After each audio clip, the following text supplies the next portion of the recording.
चलिए यहाँ पे अब क्या है ना कि अब हम लोग ये इस वीडियो का सेकंड पार्ट पढ़ने वाले हैं। वो वीडियो तो वहीं पे रुक गया था जिसमें हम लोग क्या देख रहे थे, अंतर्राष्ट्रीय विवाद कैसे सुलझाया।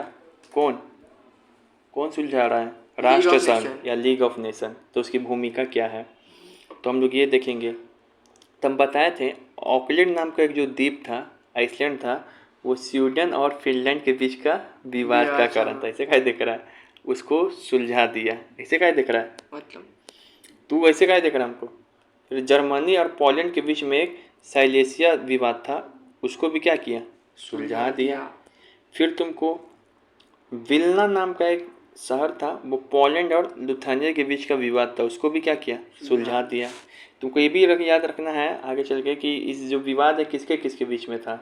तो ऑकलैंड था स्वीडन और फिनलैंड के बीच का विवाद, साइलेसिया था पोलैंड और जर्मनी के बीच का विवाद, और पोलैंड और लिथुआनिया के बीच का विवाद कौन था? विल्ना नाम का शहर। तो उसको भी क्या किया?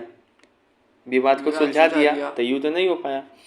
फिर उसके बाद 1995 में हम बता रहे थे कि जो बाल्कन प्रायद्वीप है, ये ऑटोमन तुर्क साम्राज्य वहीं पर है, तो इसका विखंडन हो गया था। बाल्कन रीजन में अलग अलग देश छूट टूट कर बन गया था। तो यहाँ पे आपस में सब अपने में लड़ते रहता था।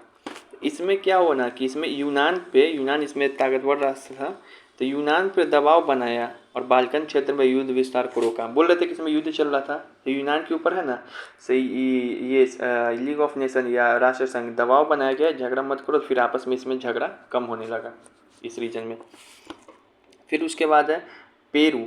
पेरू एक बहुत छोटा देश है, पता है? पेरू मतलब आइसलैंड कोस्ट है। वो आक्रमण कर रहा था किस पे? कोलंबिया पे अधिकार कर लिया था। तभी दोनों का भी झगड़ा छुड़वा दिया। पेरू द्वारा कोलंबिया पे किया गया अधिकार को असफल बताया, छीन लिया था कोलंबिया को, फिर वापस कोलंबिया को दिलवा दिया। ठीक है। उसके बाद यहाँ पर है, अच्छा ये सब जो मामला सॉल्व कर रहा है कैसे कर रहा है? तो ये दो माध्यम से कर रहा है ये मामला को सॉल्व। उपरोक्त समस्या का समाधान जनमत संग्रह और अंतर्राष्ट्रीय दबाव नीति के माध्यम से कर रहा था। जनमत संग्रह मतलब वहाँ से लोग को पूछ रहा था ये काम जो किया है सही किया है कि गलत किया है, तो लोग बोलता था गलत किया है वोट डाल के। तो वो फिर वहाँ से उस युद्ध को मतलब कि मान लो कि ये जो है कोलंबिया पे अधिकार कर लिया था। वहाँ पे गया तो लोग से पूछा कि कोलंबिया पे अधिकार कर लिया है पेरू, तो सही बात है, अच्छा बात है? तो कहा कि नहीं गलत बात है। तो फिर कोलंबिया को छोड़ना पड़ता था। और भी इसका और भी टूल्स था कि इंटरनेशनली प्रेशर बनाता था, क्रिएट करता था कि तुमको आर्थिक बंदी कर देंगे, तुमसे ट्रेड व्यापार नहीं होगा, तुमको घेर लेंगे, थोड़ा मोड़ा धमकी भी देता था। उसके बाद जो है यहाँ पे लेकिन क्या सिर्फ युद्ध रोकवाने का काम किया? इतना युद्ध रोकवा दे, लेकिन और भी काम किया था। यहाँ तक पढ़ जन कल्याण से संबंधित भी बहुत सारा काम किया था। जन कल्याण मतलब कि लोगों की भलाई से युद्ध रुकवाने के अलावा, जैसे कि अब बताए थे वर्ल्ड वॉर में बहुत सारा जो विरोधी देश था उसको युद्ध बंदी बना लिया गया था उसके आदमी को। तो युद्ध बंदी की समस्या का समाधान किया, मतलब कि जेल में रख दिया बंदी को, तो किसी बहुत सारे को रिहा भी करवा दिया, और बहुत सारे को क्या किया, उसका सिचुएशन जो खराब था जेल में उसको भी अच्छा कराया। युद्ध बंदी बना ली तो इसका मतलब थोड़ी ना कि पैखाना में सुता देंगे। फिर उसके बाद है विस्थापनों और शरणार्थियों का पुनर्वास किया, मतलब कि अब युद्ध के कारण बहुत सारा लोग का घर उजड़ गया था, इधर उधर चला गया था इस देश से उस देश में, तो सबको इस सेटलमेंट भी किया था। कितना अच्छा काम कर रहा। महामारी संक्रमण को भीषण भीषण रोग को रोका, मतलब उस समय बीमारी भी बहुत फैल रहा था युद्ध के बाद में, कहीं बम गिर गया तो कहीं उससे बीमारी फैल रहा है, कहीं कोई प्लेग फैल गया, कुछ भी हुआ था, इंडिया में फैला था प्लेग, तो उसको भी रोका। फिर से आर्थिक स्थिति सुधारने के लिए अलग अलग संगठनों का मदद किया, मतलब कि इसका जो अब देश का आर्थिक स्थिति तो कमज़ोर हो गया था, तो अलग अलग जैसे ILO के साथ कभी मिल जा रहा है, कभी वर्ल्ड बैंक भी शायद नहीं, वर्ल्ड बैंक का तो नहीं हुआ था, और भी संस्था था पैसा वैसा देने वाला, तो उन लोग के साथ मिल के और एक देश दूसरे देश का सपोर्ट करवा रहा था राष्ट्र संघ। दास प्रथा को भी समाप्त कराने में भूमिका निभाया। दास प्रथा चलता था पहले।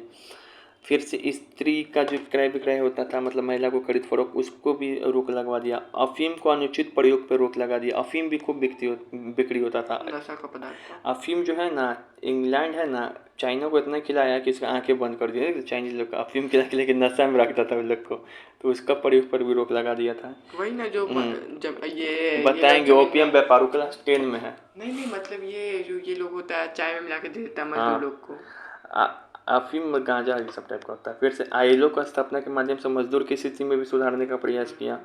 ठीक है ना। फिर इसमें राष्ट्रसंघ का सबसे प्रमुख काम क्या चीज़ था कि राष्ट्रसंघ का सबसे प्रमुख सफलता अंतर्राष्ट्रीय विधि का समुचित तरीके से नियमबद्ध करने की दिशा में कदम उठाना। मतलब जो अंतर्राष्ट्रीय विधि था ना, इंटरनेशनल लॉ, उसका अच्छे तरीके से उसको फॉलो कराया जा सके, इसमें अपने तरीके से बहुत प्रयास किया। अब तो होता ही है हर एक संस्था में कमी, आज लोग नहीं सुन रहा यूएनओ को बात, उस समय पहली बार बना था तो इसका बात कैसे सुन लेगा। इसमें आपको क्या याद रखना है कि इस कैसे कैसे कौन कौन सा युद्ध रुकवाया, कौन कौन सा जनहित वाला काम किया था, ये याद रखना है। अब बोलो तुम्हारा क्या प्रॉब्लम है, सही दिमाग रख के रखना है, ठीक है।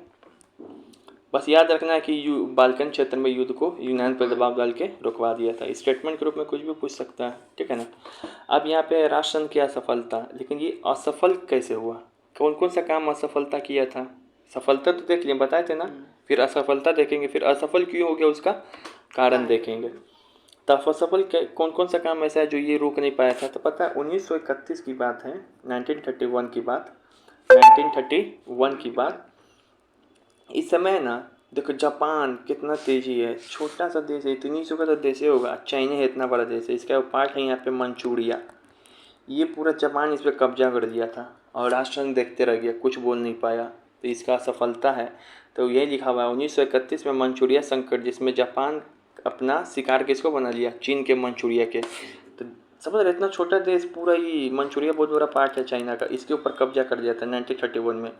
अब इसका देखा देखी क्या हुआ इटली में, देखो फिर देखा देखी क्या हुआ कि इटली में एक तानाशाह था मुसोलिनी, पढ़ाएंगे। इटली में तानाशाह मुसोलिनी, वो अफ्रीका का एक देश है, अफ्रीका का एक देश है जिसका नाम है अबिसिनिया देश। क्या नाम है, अबिसिनिया देश, उस पर कब्जा कर लिया। तो इटली का मुसोलिनी किस पे कब्जा कर लिया था, अफ्रीका के अबिसिनिया देश। अब फिर इसको देखा देखी अब क्या, वो हिटलर जागा, साला यही मौका है, राष्ट्रसंघ तो असफल है, कुछ कर ही नहीं रहा है। तब हिटलर क्या किया, वर्साई की संधि का उल्लंघन किया, जिसको ट्रीटी डाला गया था फर्स्ट वर्ल्ड वॉर के पास। और उसके बाद चेकोस्लोवाकिया को 1938 में कब्जा कर लिया था। चेकोस्लोवाकिया पे कौन कर लिया था, हिटलर। राष्ट्रसंघ देखता ही रह गया, कुछ नहीं कर पा रहा था उस समय। फिर 1 सितंबर 1939 को क्या हुआ, पोलैंड पर आक्रमण किया, जिससे सेकेंड वर्ल्ड वॉर क्या हो गया, शुरू हो गया। 1 सितंबर 1939 को पोलैंड पर आक्रमण कर दिया, जिससे क्या हो गया, वर्ल्ड वॉर शुरू हो गया, ठीक है। फिर उसके बाद यहाँ पे देखो 1936 में, यहाँ पे देखो यहाँ पे लिखा हुआ 1936 में स्पेनिश गृह युद्ध में हिटलर और मुसोलिनी का हस्तक्षेप के कारण प्रजातंत्र समर्थकों का हार हुआ। देखो ये स्पेन है, तो स्पेन में क्या हुआ था ना कि स्पेन में जनता अपना वहाँ पे राजा से मांग कर रहा था कुछ तानाशाह को ख़त्म करने के लिए, या राजतंत्र, इस सब हमको अधिकार ज़्यादा देने के लिए। तो 1936 में क्या हुआ, एक तरफ से आया हिटलर, चेकोस्लोवाकिया जीत के 1938 में, और एक तरफ से कौन आ रहा है, मुसोलिनी। अब अबिसिनिया क्षेत्र को इटली का देख लिया कि इटली का था मुसोलिनी, तो देख लिया कुछ तो बोल ही नहीं रहा, दोनों पर आया हुआ था, दोनों बेमतलब का दूसरे के मामले में क्या हो गया, हस्तक्षेप कर दिया। जब इटली भी था ना राष्ट्रसंघ का मेंबर, तो क्या राष्ट्रसंघ के मेंबर को अधिकार, जर्मनी भी था, तो क्या राष्ट्रसंघ के मेंबर को अधिकार था कि आप दूसरे के आंतरिक मामले में हस्तक्षेप कर सकते हैं, नहीं था। तो राष्ट्रसंघ क्यों नहीं बोला वहाँ पे कि नहीं हस्तक्षेप कर सकते हैं, लेकिन ये दोनों कर दिया। ये दोनों कर दिया तो यहाँ पे जनता तो अच्छा ही चीज़ को मांग रहा था, लेकिन वहाँ पे इस दोनों हस्तक्षेप करके राजा की शक्ति को बढ़ा दिया स्पेन के गृह युद्ध में। ये सब कब हो रहा है, 1936 में। और उसके बाद क्या हुआ, इसका शक्ति प्रजातंत्र का हार करवा दिया, मतलब लोकतंत्र के लिए जो आवाज़ उठाया जा रहा था उस समय वो बंद करवा दिया। इसी तरीके से जो यूनान इटाली संघर्ष में इंग्लैंड और फ्रांस खोलकर इटली का समर्थन कर दिया, उल्टे काम कर दिया। यूनान का और इटली का आपस में झगड़ा चलता था। अब इन दोनों झगड़ा में है ना, यूनान को समर्थन करना चाहिए, यूनान ठीक था, लेकिन इटली का समर्थन कर दिया। कौन, वो भी कौन देश कर रहा है, फ्रांस और ब्रिटेन, इटली का समर्थन कर दिया और मामला ख़राब कर दिया। अब तो मुसोलिनी तो ऐसे ही पागल था पहले ही से, ठीक है ना, हिटलर से भी मुसोलिनी ज़्यादा पागल है, तुम अभी नहीं पढ़ा है, ठीक है। मुसोलिनी का इटली का राजा, हाँ वो हिटलर जैसा था वो भी। फिर से उसके बाद देखो 1932 में, यहाँ पे लिख रहा है कि 1932 में निशस्त्रीकरण सम्मेलन हुआ। निशस्त्रीकरण सम्मेलन मतलब कि एक सम्मेलन बुलाया गया कि आप लोगों को बंदूक छोड़ना है, सारे देशों को शस्त्रीकरण, निशस्त्रीकरण करना है, मतलब शस्त्र का उपयोग नहीं करना है। तो उसमें क्या हुआ कि इसको असफल बना दिया, कौन, फ्रांस और जर्मनी। हम बोलते थे ना कि फ्रांस और जर्मनी दोनों एक दूसरे को बदला लेने के चक्कर में वर्ल्ड वॉर सेकेंड करा दिया, ठीक है ना। वर्ल्ड वॉर वन भी इसी दोनों के चक्कर में इनडायरेक्टली हुआ है, ठीक है ना, पढ़ाएंगे तो पता चलेगा। तो ये दोनों निशस्त्रीकरण सम्मेलन को क्या कर दिया, असफल कर दिया। तो देख लो इस सारा काम जो हो रहा था इस बीच में क्या कर रहा था राष्ट्र संघ, चुपचाप खाली देख रहा था।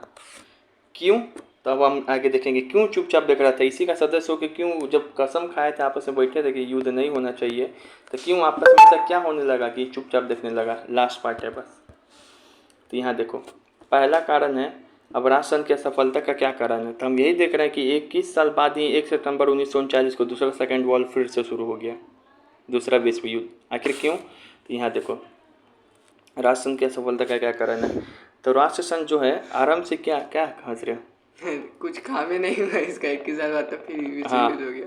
तो देखो राष्ट्र संघ आरंभ से ही बहुत ही बड़े और शक्तिशाली राष्ट्रों के सहयोग से वंचित रहा। ये लाइन इंपॉर्टेंट है। शुरू से ही जो राष्ट्र संघ था ना, लीग ऑफ नेशन, वो शक्तिशाली और बड़े देशों के सहयोग से वंचित रहा बेचारा। क्यों, देखो मतलब कि इसको सपोर्ट उतना मिल ही नहीं रहा था शुरुआत में, वंचित रहा। सपोर्ट खाली बना देने से संस्था थोड़ी होता है, सपोर्ट भी तो मिलना चाहिए। चलो इसका प्रमाण दिखाते हैं क्या क्या। देखिए तो शौक रह जाएगा इसका प्रमाण।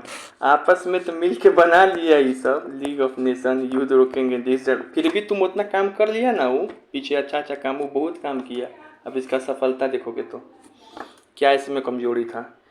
पहले तक कमजोरी यही है, अमेरिका शामिल ही नहीं हुआ था राष्ट्र संघ में या लीग ऑफ नेशन में। अमेरिका बनाया था और अमेरिका शामिल नहीं हुआ। अमेरिका का ना राष्ट्रपति बनाया था, काहे नहीं शामिल हुआ अमेरिका? पागल है, कुछ भी किया है, उसका जो मन करता है वो करता है। तो वो शामिल ही नहीं हुआ अमेरिका। वुडरो विल्सन ही बनाया था, हाँ? वुडरो विल्सन, लेकिन शामिल नहीं हुआ। दूसरा यहाँ देखो, अब यहाँ क्या दूसरा यहाँ देखो, यहाँ पर लिखा हुआ है कि अपने अस्तित्व के समय 17 राष्ट्रों ने राष्ट्र संघ से सदस्यता वापस ले लिया। ये देखिए भयंकर व्यक्ति मीटिंग बैठ के कर लिया था कि हम बनेंगे हम बनेंगे हम बनेंगे हम बनेंगे, और धीरे धीरे इसमें से 17 देश घिसक गया था बाहर। धीरे धीरे 17 देश इसमें से बाहर निकल गया। हाँ, तो था। फिर उसको जो मन करेगा, हाँ उसको फिर जो मन वो करेगा। वाह, कौन कौन देश निकला था देखो, ब्राज़ील निकल गया था, यानी कि पहले स्थापना में था, निकल गया।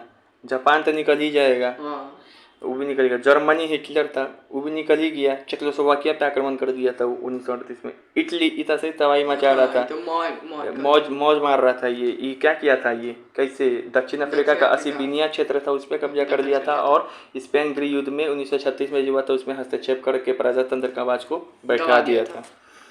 फिर से होंडारोस, ये छोटा छोटा देश है, ये सब पगला सब, ये सब भी निकल गया, बाद में ये सब फंसेगा। होंडारोस, पराग्वे ये भी निकल गया, पराग्वे, वेनेजुला ये भी निकल गया, चिली ये सब दक्षिण अमेरिका का देश है। तो ये साउथ अमेरिका का है ना? हाँ, यहाँ पे चिली जैसा इसका शहर देश का नक्शा भी है, वो निकल गया था। स्पेन ये काहे निकल गया बेकार, निकल गया तभी ना उसका आवाज दबा दिया जा रहा है स्पेन का। तब स्पेन निकल गया था, तो देखा तब तो उसके पक्ष में, अब तो वो अकेला पड़ गया, ले अब दोनों तरफ से अटैक कर दिया इसको। यूगोस्लाविया ये भी निकल, चेकोस्लोवाकिया यूगोस्लाविया ये सब निकल गया हुआ था। साउथ अफ्रीका निकल गया था, तो तभी ना साउथ अफ्रीका दक्षिण अफ्रीका का असीबानिया क्षेत्र इटली क्या कर लिया था कब्जा। अंदर में रहता तो थोड़ा एकता में पावर होता है, यही बात सिखाया जा रहा है, एकता में पावर होता है। अर्जेंटीना भी निकल गया था, सल्वाडोर भी निकल गया था, कोस्टा रिका भी निकल गया था, इतना सारा लोग निकल गया था। यही लोग पिसा उसा के अब फुल अमेरिका बनी है। हाँ, तो ये सब निकल गया, ठीक है ना। रहता पहले ही से ना, तो अमेरिका उभर नहीं पाता जितना उभर गया यार। रसिया अभी तक इतना लैंड एरिया कवर नहीं करता। अब चौथा पॉइंट यहाँ पर है कि 1925 में लोकार्नो की संधि हुआ, लोकार्नो की संधि। इसके माध्यम से जर्मनी को राष्ट्र संघ का सदस्य मिल गया। हम एक बात बताए थे अभी थोड़ा देर पहले कि जब काउंसिल में दो तरीके के सदस्य होते थे, एक होते थे अस्थाई और एक होते थे अस्थाई। तो अस्थाई सदस्य में पहले से 3 वो शामिल ही था, इटली, फ्रांस, ब्रिटेन। बाद में ना तुमको रूस और जर्मनी भी शामिल हुआ था, यूएसएसआर। तो इसको लोकार्नो की संधि के माध्यम से 1925 में शामिल किया गया, थोड़ा लेट से शामिल किया गया। जर्मनी को पहले तो शामिल ही नहीं कर रहा था कोई, इसका ऐसा कंडीशन था कि ना ये तो ये दुश्मन देश है, इसको क्यों शामिल करो, इसी के कारण युद्ध हुआ, इसको शामिल नहीं करो। तो अब जनता में शामिल कर लिया रहता तो हो सकता है कि हिटलर जैसा माहौल उभरने के लिए नहीं मिलता, अगर उभरने के लिए भी मिलता भी, अगर प्रजातंत्र अंदर से परेशान था तो शामिल कर लिया है, तो उसके आंतरिक मामले में कुछ सोचता हस्तक्षेप नहीं कर सकता था। हाँ, अगर मेंबर बन जाता तो थोड़ा मोड़ा करता। हाँ, ठीक है, थोड़ा वो मोड़ा। शीशा में से दे दो। दूर। ठीक है, ये हो गया। अब उसके ये हो गया, लोकार्नो की संधि से किसको शामिल किया था? जर्मनी को 1925 में लेट से शामिल किया। इसी तरीके से रूस उस समय बहुत ही शक्तिशाली देश हुआ करता था, लगभग शक्तिशाली था। उसको भी राजसंघ में शुरुआत में शामिल नहीं था। कब शामिल किया उसको? रूस को बहुत बाद में शामिल किया। कब शामिल किया? जब देखा कि जर्मनी बहुत आतंक मचा रहा है, तब बैलेंस करने के लिए विश्व युद्ध राष्ट्रसंघ को बैलेंस करने के लिए रूस को बाद में घुसा लिया। किस में? इसमें राष्ट्रसंघ में। इसी का रूसा हुआ था, इसे याद कर सकते हो। तो शुरुआत में नहीं था, बाद में। ठीक है ना, तो शामिल किया इसको। लोकार्नो की संधि से किसको शामिल किया था? जर्मनी को। पहले इसको शामिल किया, और फिर उसके बाद जब आतंक मचाने लगा जर्मनी का हिटलर, तो फिर इसको शामिल किया, उसको बैलेंस करने के लिए, हिटलर को बैलेंस करने के लिए। लेकिन उस समय बहुत देर हो चुका था।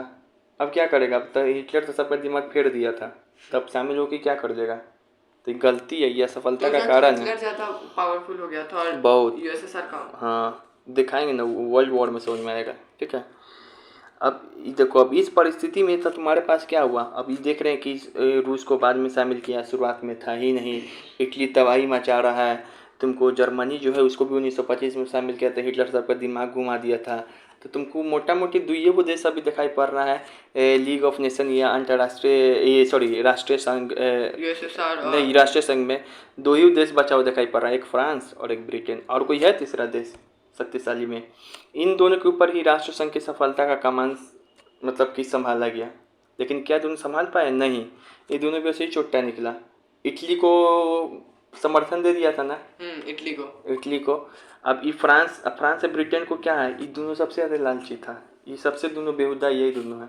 ये दोनों को राष्ट्र संघ की सफलता से मतलब नहीं था, और दोनों को खाली अपना साम्राज्यवादी या पूंजीवादी हित से मतलब था कि किस तरीके से अपना साम्राज्यवादी मतलब कि किस तरीके से अपना जो लैंड ज़्यादा बढ़ाया, कब्जा करे दूसरा देश पे, है ना। ब्रिटेन, फ्रांस भी सही था, किस तरीके से फ्रांस का भी तो कंपनी सब आया था डच इंडिया पे कब्जा ही करने। दोनों आपस में लड़ता भी था इंडिया में, कर्नाटिक वॉर हुआ था, लेकिन मार के भगाया था। हाँ, फिर पूंजीवादी हित के चक्कर में रहता था, पैसा कमाने के चक्कर में खाली रहता था फ्रांस और ब्रिटेन।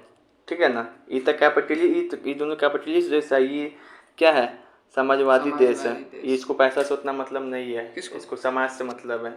रसिया को 9th के क्लास 2nd चैप्टर यही है रसिया के ऊपर। तो समझ में आया? तो इन दोनों पर भी दिया गया था जिम्मेदारी, नहीं निभा पाया, हट गया। तो ये सब असफलता का कारण हुआ। ठीक है, अब उसके बाद एक और भी कारण है। हिटलर मुसोलिनी जब कर रहा था तो उसमें चुपचाप देख रहा था राष्ट्रसंघ, उल्टा सपोर्ट कर दिया था इटली को। कौन? फ्रांस और ब्रिटेन। फिर से उसी समय क्या हुआ कि 1929 में पड़ा था द ग्रेट डिप्रेशन है, इकोनॉमिक डिप्रेशन, आर्थिक मंदी आया वर्ल्ड में पूरा। उस समय पैसा का वैल्यू एकदम कम होने लगा था। अमेरिका किसी को क्या हुआ? कर्ज नहीं दे पा रहा था। है दावोस प्लान लाएगा, हिटलर को कैसे बचाएगा, जर्मनी को, सब तुम्हारे बुक में है। अमेरिका हिटलर के सपोर्ट में था? नहीं, जर्मनी के बचाने के फेर में था। ठीक है ना, बाद में अमेरिका शामिल होता है, और वो बाद में अलग टॉपिक है। वो पहले से शामिल नहीं था वो युद्ध में, वो गलती से शामिल हुआ था युद्ध में, गलती से जीता है। ठीक है, चलो, जीत गया अमेरिका, जीत गया था। जीत गया था, तभी तो अमेरिका चल यहाँ देखो, कहता है। वो शांति से रहता, वो तो नेम पे मैं आ भी नहीं पाता। लेकिन 1929 में क्या हुआ था? आर्थिक मंदी हुआ था। तो आर्थिक मंदी जब चल रहा है तो हर एक देश अपना ना चाहेगा कि हम किसी को कर्ज नहीं देंगे, जा छोड़ दे दोस्ती, हमारा राशन से नहीं मतलब है, घंटा का मतलब हमारा देश गरीब हो जाएगा। तो ये सब भी आपसी देश में सहयोग का, आपसी जो एकता है उस सबको छीन बीन कर दिया। तो राशन इतना तरीके से असफल हो गया। समझ में आया? अब पूरा पढ़ लिया, अब क्वेश्चन लगाते हैं। ठीक है, ये अपने मन से क्वेश्चन सेट किए BBI। यहाँ पे बोल रहा है कि कौन कौन सा काम राष्ट्रसंघ की व्यवस्थिका सभा द्वारा किया गया था। मतलब राष्ट्रसंघ के 3 अंग है, तो व्यवस्थिका सभा तो था ना, असेंबली, उसके द्वारा कौन कौन सा काम किया जाता था? तो न्यायाधीशों की नियुक्ति और महासचिवों की नियुक्ति, सही बात है, हाँ वो करता था।